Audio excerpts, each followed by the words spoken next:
রাজ্যের স্বাস্থ্য পরিকাঠামোকে সফলভাবে গড়তে সদা তৎপর রাজ্যের স্বাস্থ্যমন্ত্রী।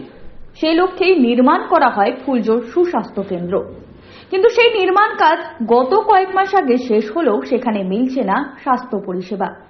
স্বাস্থ্যকেন্দ্রের গেটে ঝুলছে তালা, এমনই অভিযোগ স্থানীয়দের।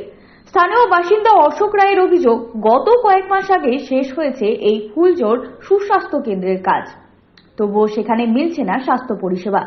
তাদের দাবি অতি শীঘ্রই এই স্বাস্থ্য কেন্দ্রে পরিষেবা দেওয়া শুরু হোক।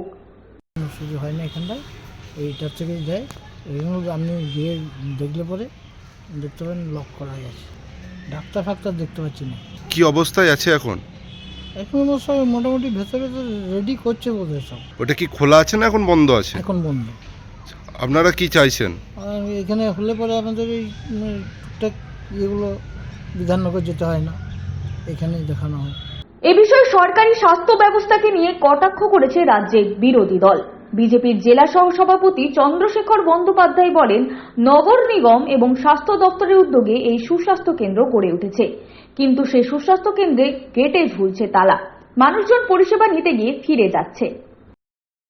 দুর্গাপুর 25 নম্বর ওয়ার্ডের ফুলজোরে এটি সুস্বাস্থ্য কেন্দ্র নগর নিগম এবং সরকারি উদ্যোগে তৈরি হয়েছে। মানুষ ওখান থেকে নাগরিক পরিষেবা পাচ্ছেন না, তারা প্রতিদিন ঘুরে আসছেন, দেখছেন ওখানে তালা বন্ধ হয়েছে। তাহলে সুস্বাস্থ্য কেন্দ্রটি সরকারি টাকায় কোষাগার থেকে অর্থ ব্যয় করে তৈরি হলো স্থানীয় মানুষের পরিষেবা পাওয়ার জন্য। সেই পরিষেবা মানুষ পাচ্ছে না, এটা সম্পূর্ণ সরকারি ব্যর্থতা। আর নগর নিগম প্রশাসককে মুখ্যমন্ত্রী স্বাস্থ্যমন্ত্রী মমতা বন্দ্যোপাধ্যায় প্রতিদিন বলছেন অপদার্থ, তারপরেও এই অপদার্থরা চেয়ারে বসে আছে। এটা তারাই বলতে পারবে যে কেন খোলা হচ্ছে না, কেন সরকারি টাকাকে ব্যবহার করার পরেও মানুষ পরিষেবা পাচ্ছে না। নাগরিক পরিষেবা মানুষকে দিতে হবে, এটাই আমাদের দাবি।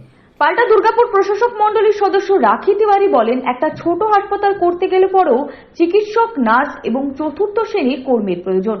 অতি শীঘ্রই স্বাস্থ্য পরিষেবা শুরু হয়ে যাবে বলে আশ্বাস দেন তিনি। বিরোধীরা কি বলছে, তো আমাদের সবসময় ওনারা তো সবসময় নেগেটিভ কথাই বলে থাকেন, পজিটিভে তো সবসময় এগিয়ে আসেন না।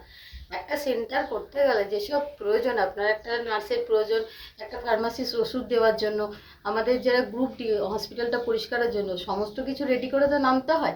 তো আমাদের সমস্ত কিছু রেডি হয়ে গেছে, নাহলে তো আপনাদের কাছে আবার খবর করবো ওখানে যাচ্ছি, মানুষ ফিরে আসছে, ওখানে পরিষেবা পাচ্ছি না।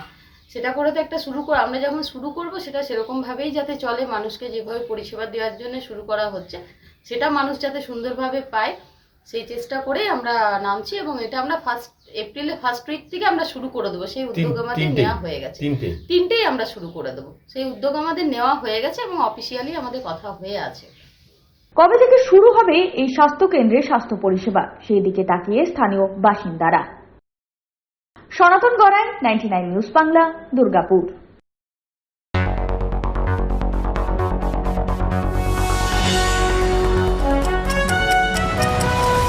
আপনারা দেখছেন 99 নিউজ বাংলা। বদলাবো আমরা।